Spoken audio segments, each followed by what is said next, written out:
우리 한 주간도 다들 잘 지내셨나요? 아마 다양한 삶의 자리에서 다양한 모습으로 아마 살아왔을 거라 생각됩니다.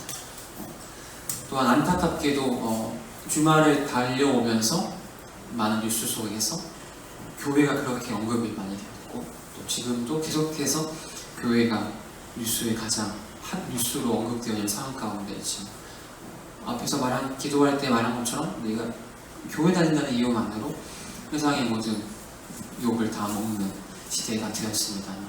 그때 더욱더 우리가 또한 발견할 수 있는 것은 예배함이 참 중요하거나 소중하거나 또한 발견하게 되는 것 같습니다.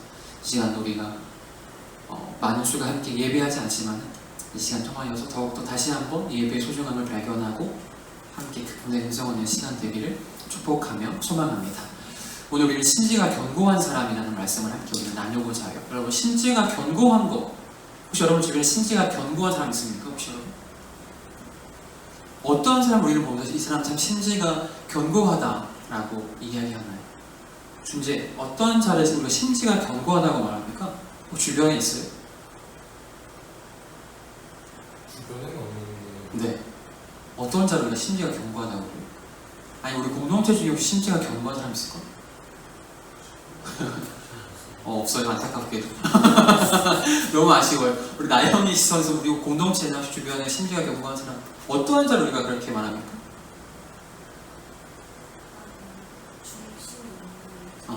혹시 우리 공동체 중에 누가 있을까? 한번 옆에 보시고.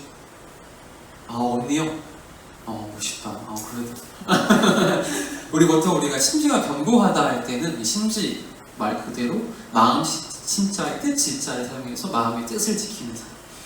더 쉽게 말해 그 마음이 한결같은 사람, 마음이 확고부동한 사람, 마음이 정하고 흔들리지 않는 사람을 우리는 심지가 견고하다라고 이야기합니다. 근데 오늘 본문에 보면요, 하나님께서 이 심지가 견고한 자에게 놀라운 하나님의 축복의 말씀을 약속하시는데 바로 그것이 3절입니다. 주께서 심지가 견고한 자를 평강하도록 지키시리니 이는 그가 주를 신뢰함이니이다. 심지가 견고한 자에게 마음이 한결같고 마음이 확고부동한 자에게 하나님께서 평강을 더한다. 그냥 평강이 아니라 평강의 평강, 배의 배를 더한다고 말씀하십니다. 그러면 오늘 성경이 말하는, 우리가 세상에서 말하는 그런 기준이 아니라 성경이 말하는 심지가 견고한 자는 어떠한 자인지 우리가 함께 말씀을 통해서 발견하며 그 의미를 깨닫고 그 평강의 복이 이 시간 우리 모두에게 각자 임하는 시간 되기를 축복하며 소망합니다. 우리가 이사야서의 말씀 계속해서 우리가 묵상하는 가운데 있죠. 오늘 우리가 함께 읽었던 이사야서 26장은요, 이사야가 여호와의 구원의 날, 구원받은 백성이 약속의 땅에서 부를 노래를 우리에게 들려주고 있어요. 그 약속의 날, 그 구원의 날은 하나님께서 다시금 이 땅을 통치하시고 현존하시는 거룩한 나라가 이 땅 가운데 오게 될 것이라고 말씀합니다. 또한 그분께서 당신의 백성들의 성벽과 방어벽, 외벽이 되어서 우리를 구원하시는 그날이 올 것이다. 그날 우리가 함께 찬양하게 될 것이라고 우리에게 이야기하죠. 그 구원의 성 안에 있는 자들은, 그 백성들은 하나님을 노래하며 구원의 기쁨을 함께 찬양하게 될 것이라고 말합니다. 그런데 오늘 본문은요, 바로 그분이 오시는 그분의 나라를 의로운 나라라고 소개합니다. 우리 2절의 말씀을 다시 한번 함께 읽겠습니다. 2절입니다. 함께 합니다. 시작. 너희는 문들을 열고 신의를 지키는 의로운 나라가 들어오게 할지어다. 아멘.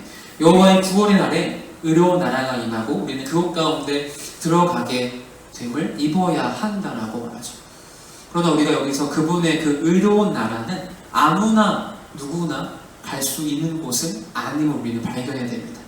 그 의로운 나라의 그 문은 누구에게나 열려있지만 또한 반대로 아무나 들어갈 수 있는 곳은 아니라는 거죠. 그날에 들어갈 그 땅, 그 의로운 나라는 거룩한 곳이기 때문에 세상과는 다른 거룩한 땅이기에 그 문에 들어가는 사람 또한 제한이 있다는 거죠.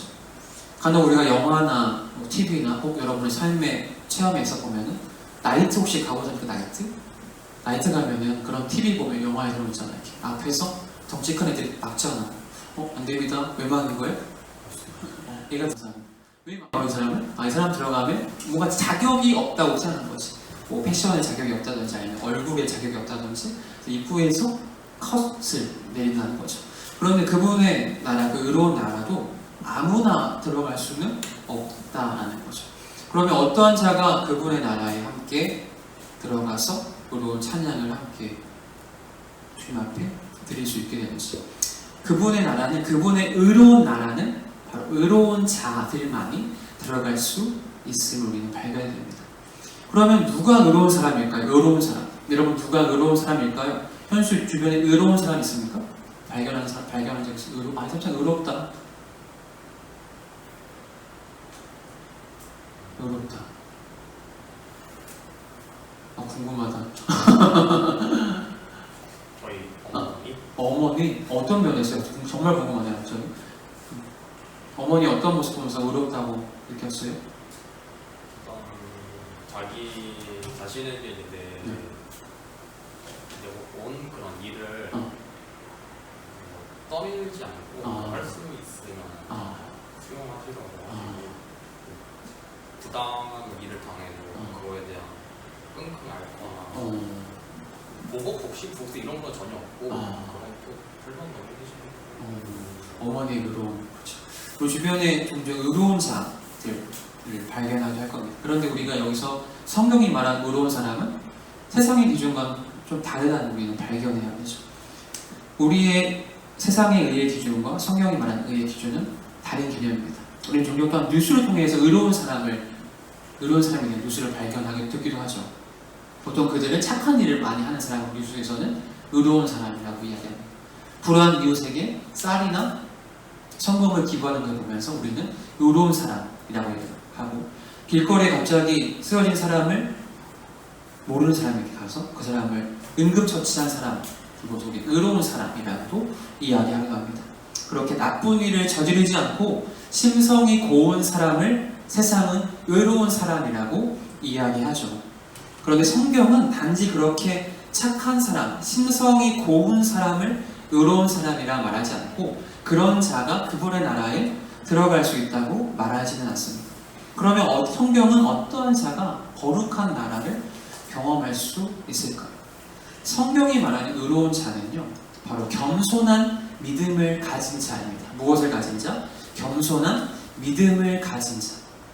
겸손한 믿음을 가진 사람은요, 나는 어쩔 수 없는 죄인임을 스스로 고백하면서 나는 나의 힘으로 결코 나의 죄를 해결할 수 없기에 나는 오직 예수님만을 나의 주로 인정합니다라고 나아가는 자가, 오직 그분을 인정하고 그분께 매달리는 사람이 겸손한 믿음을 가진 자, 의로운 자라는 거죠. 또한 의로운 자는요, 세상의 물질과 명예와 힘과 권력을 의지하는 자가 아니라 오직 주님을 신뢰하는 자가 성경이 우리에게 말하는 의로운 사람입니다. 여러분, 신뢰한다는 게 뭘까요? 여러분은 무엇을 신뢰하십니까? 신뢰한다의 사전적인 의미는 믿고 의지한다는 뜻을 지니고 있어요. 신뢰하다. 이 신뢰한다는 건 특히나 우리가 어려움 가운데 있을 때, 우리가 위기에 닥쳤을 때 그 위기를 피하고자 내가 가는 곳, 피난처나 내가 기댈 만한 장소나 사람에게 우리가 가는 것, 우리는 내가 이 사람을 신뢰하고 이곳을 신뢰한다라고 우리는 말할 수 있게 되죠. 여러분은 무엇을 신뢰하면서 살아가고 있습니까? 아마 사람은 누구나, 아마 남녀노소 할 것 없이, 아이나 어른이나 할 것 없이 누구나 인생을 살면서 다양한 삶의 문제를 경험하게 됩니다. 그 문제의 크기나 종류는 아마 각 사람마다 다르지만 아마 문제가 없는 인생은 없을 거예요. 아마 초등학교 학생에게 물어봐도 나는 결코 그 삶에는 문제가 어려움이 있겠죠. 나이가 많으신 할머니와 할아버지 동일할 것입니다. 어느 누구도 문제가 없는 인생은 없을 거예요. 그럼 여러분은 그렇게 인생의 문제 앞에 삶의 숙제를 만날 때에 어떻게 반응하며 어떻게 대처해 나가고 있습니까? 아마 제가 몇 주 전에도 이런 동일한 질문을 여러분께 드렸을 거예요. 여러분, 그럴 때에 무엇을 신뢰하며 무엇을 의지하면서 나아가고 계십니까? 우리가 기억할 것은 나의 인생의 문제를 해결할 수 있는 그 방법은 세상에는 결코 어떠한 것도 존재하지 않는다는 거죠. 세상은 결코 우리의 마음을 평안하게 할 수 없다라는 겁니다. 그런데 오늘 성경은 우리에게 주님을 신뢰하는 자는 바로 어려움이 찾아올 때 하나님을 찾게 되어진다는 거죠. 삶의 문제 앞에 세상을 향하여서 그 문제를 발견하기 위해 나아가는 것이 아니라 오직 주님을 신뢰하고 주님께 나아감을 입는 자가 의로운 자고 주님을 신뢰하는 자라는 겁니다. 바로 그들은요, 오직 나의 구원이 하나님으로부터만 가능하다고 인정하면서 그들의 인생의 해법이 오직 예수님의 이름 안에서만 가능하다고 그들은 고백하며 나아가는 자들입니다. 그런데 반대로 주님을 신뢰하지 않는 자들은 오늘 성경은 그 주님을 신뢰하지 않는 자들 향하여서 높은 곳에 거주하는 자라고 이야기합니다. 우리 5절입니다. 5절 26장 5절의 말씀을 우리 한번 함께 읽겠습니다. 5절입니다. 시작. 높은 데에 거주하는 자를 낮추시며 높은 성에 헐어 땅에 엎으시되 진로에 미치게 하셨도다. 아멘. 주님을 신뢰하지 않는 자, 이들은 높은 곳에 거주하는 자라고 성경 우리에게 말합니다. 여러분, 높은 곳에 거주한다는 게 뭘까요? 높은 곳에 거주하는 자. 높은 곳에 거주한다는 것은 단순히 우리가 주상복합이나 초고층 펜트하우스에 사는 걸 우리 보면서 높은 곳에 거주한다고 말하진 않죠. 높은 곳에 거주한다는 거는요, 성경은 바로 그들은 의로운 자들과 달리 자신을 높이는 자들을 성경은 높은 곳에 거주하는 자라고 말합니다. 그들은 또한 어떠한 자들이냐면 오만한 자들, 교만한 자들, 바로 그들이 높은 곳에 거주하는 자, 주님을 신뢰하지 않는 자입니다. 또한 그들은 하나님보다 자신을 더 중요시하게 생각하고요, 때론 자신을 위해서 하나님을 이용하기도 하는 자입니다. 그렇게 오만하고 교만한 자들이죠. 성경은 교만에 대해서 잠언 16장 18절 이렇게 말합니다. 교만은 패망의 선봉이요 거만한 마음은 넘어짐의 앞자이니라. 교만은 패망의 선봉이라고 말하죠. 이처럼 하나님을 거부한 인생의 끝은요, 교만과 오만한 자의 인생의 끝은 성공과 기쁨이 아니라 결국에 멸망과 파멸만이 그들을 기다리고 있을 뿐입니다. 사람이 가장 긴박한 순간을 만날 때에 어떻게 반응하냐면요, 보통 몸에 익힌 습관대로 반응을 하게 됩니다. 자신 몸에 익숙한 대로 위기 상황에서 대처를 하게 되죠. 근데 이것은 바로 우리의 영적인 생활에도 동일함을 우리는 발견할 수 있어야 하죠. 내가 영적으로 가장 중요한 순간에 주님을 찾으려면 내가 평상시에 그렇게 주님을 찾는 것이 내가 습관이 되어 있어야 한다는 거죠.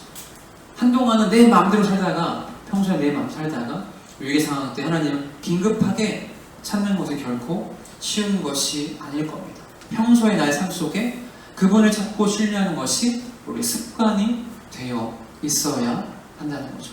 평상시에 그분을 의지하고 그분께 기도하고 나의 삶의 시선이 오직 하나님께 향해 있을 때에 우리는 어려운 순간을 만날 때에도 당황하거나 방황하지 않고 자동 반사적으로 하나님께 나아갈 수 있게 되어진다는 거죠. 그런데 바로 오늘 말씀, 하나님께서 이렇게 하나님 자신을 신뢰하는 자에게, 자신을 의지하는 자에게 평강하고 평강하게 하신다라고 약속하십니다. 주님이 약속하신 그 평강은 단지 세상에서 우리가 경험하게 되는 위로와 쉼과 안식이 아니라 주님이 약속하신 그 평강은 바로 영원한 안식, 끊임이 없는 영원한 안식과 평안을 우리는 기억해야 한다는 거죠. 이처럼 하나님은 그분을 믿고 의지하는 자들, 의로움을 지키는 자들 향하여서 하나님은 견고한 성벽이 되어 주신다라고 말씀합니다. 성벽의 역할이 뭐예요? 성벽? 성벽의 역할이 뭘까요? 외세로부터. 그렇죠. 외부의 침입을 막기 위한 것이 성벽, 자신을 보호하는 성벽이죠. 그런데 오늘 말씀은 하나님을 의지하는 자에게 하나님이 성벽이 되어 주신다라고 말씀하시죠. 우리 인생을 모든 문제를 해결하시며 그것부터 보호하시는 분이 바로 예수 그리스도 하나님이라는 사실입니다. 말하기는 여러분 인생이 그 어떠한 상황과 환경 앞에서도 결코 좌절하거나 낭망하지 아니하고 오직 하나님을 신뢰하고 의지하는 그로 말미암아 그분이 주시는 완전한 평화를 누리는 복된 인생 되기를 축복하며 소망합니다. 우리 8절입니다. 8절의 말씀을 함께 읽어요. 8절을 함께 읽습니다. 시작. 여호와여 주께서 심판하시는 길에서 우리가 주를 기다렸사오니 주의 이름을 위하여 또 주를 기억하려고 주를 영원히 사모하나이다. 아멘. 또한 견고한 믿음의 사람들은요, 그 심지가 견고한 자들, 주님을 신뢰하는 자들은 여호와 이름을 기억하는 자들이라고 이야기합니다. 여호와 이름을 기억하는 자. 여호와 이름을 기억하는 게 뭘까요, 여러분? 여호와 이름을 기억하는 자? 여호와 이름을 기억하는 게 뭘까요? 여호와 이름을 기억하는. 여러분은 삶 속에 여호와 이름을 기억하고 계십니까? 내가 누군가를 기억한다는 게 뭘까요? 내가 그만큼 그 사람을 생각하고 있다는 거죠. 그죠? 떠올리는 거. 여호와 이름을 기억한다는 거. 그것은 다른 무엇보다 바로 하나님을 예배하는 것이 여호와 이름을 기억하는 것이죠. 우리는 예배를 통해서 또한 찬양과 기도를 통하여서 우리는 그분의 이름을 부르며 그분의 이름을 기억하게 되죠. 또한 그렇게 그분을 예배할 때 우리는 하나님과 교제를 나누며 살아갈 수 있게, 교제를 나누게 되는 시간이 바로 예배의 시간이죠. 그래서 우리의 예배는 단순히 우리가 모여서 노래 부르고다 가는 것이 아니라 바로 하나님과 우리 인간 사이에 영적인 교제가 이루어지는 것이 바로 예배라는 것. 또한 그것이 바로 하나님을 기억하는 것임을 우리는 발견해야 되죠. 여러분께 질문하고 싶습니다. 여러분은 예배를 통하여서 하나님과 영적인 교제, 영적인 사귐을 이루어 가고 계십니까? 우리가 한 가지 기억해야 아주 중요한 사실이 있어요. 이것은요, 우리가 단지 교회에 와 있는 것, 지금 이 시간 우리가 자리에 앉아 있는 것이 내가 예배 드렸다고 말할 수만은 있는 것은 아닐 수 있다는 거죠. 다시 말해 우리가 교회에 온 것이 곧 예배 드림은 아닐 수 있다는 겁니다. 교회 출석, 단지 교회 출석만 하고 예배를 드리지 않을 수도 있다는 거예요. 이사야 말씀 1장을 한번 갈까요? 1장 맨 앞에 이사야 1장입니다. 이사야 1장 12절입니다.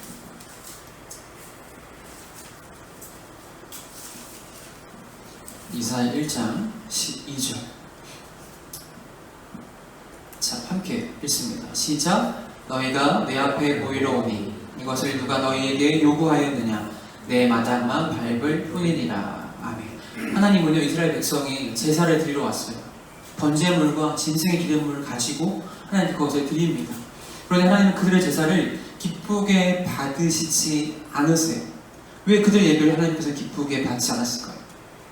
그들은 단지 마음에 없는 제사, 죄로 얼룩진 손으로 드리는 그 제사였기 때문에 하나님 결코 그 예배를 예배로 보지 않으시고 단지 종교 행위로 보시고 그것을 전 빈정으로 기뻐하지 않으십니다. 또한 그들은 오늘 말씀에 마당만 밟을 뿐 진정으로 하나님과 영적인 사귐과 교제로 예배하지 않았다는 거죠.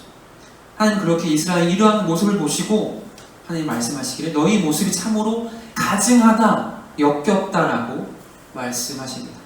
그들은 성전에 발은 디뎠지만은 결코 그들의 예배는 주님 보시기에 역겹고 가증한 종교 행위에 불과했다는 것입니다.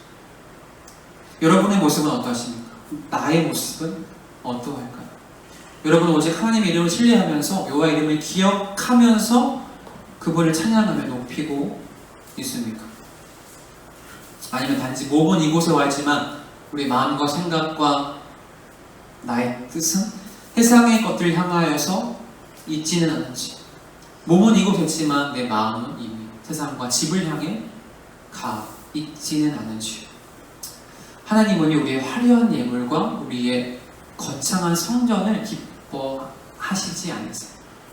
대형교회 예배만 하나님께서 기뻐하실까요? 그러면 개척교회 예배는 뭡니까? 하나님 그렇게 장소와 단순한 예물의 그 예배를 평가하지 않으십니다.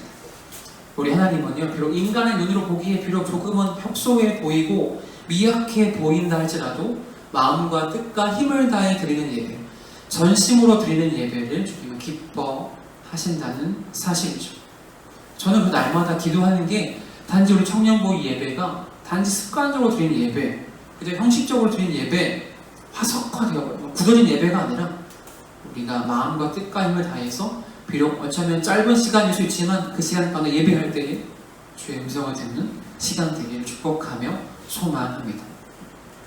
여러분, 진정한 예배, 거룩한 예배는 누가 만들어갈까요? 여러분, 진정한 예배, 거룩한 예배. 우리 예배가 진정한 거룩한 예배가 되기 위해서 어떻게 해야 될까요? 이것은 단지 저 한 사람, 사역자 한 사람만으로 이루어질 수 있는 것은 아님을 기억해야 합니다. 거룩한 예배와 진정한 예배는요, 바로 저와 여러분 한 사람 한 사람, 우리 모두가 함께 만들어 갈 수 있는, 또한 주님은 이 마지막 때에 그렇게 하나님을 진정으로 예배하는 교회와 예배자를 찾으신다는 거죠.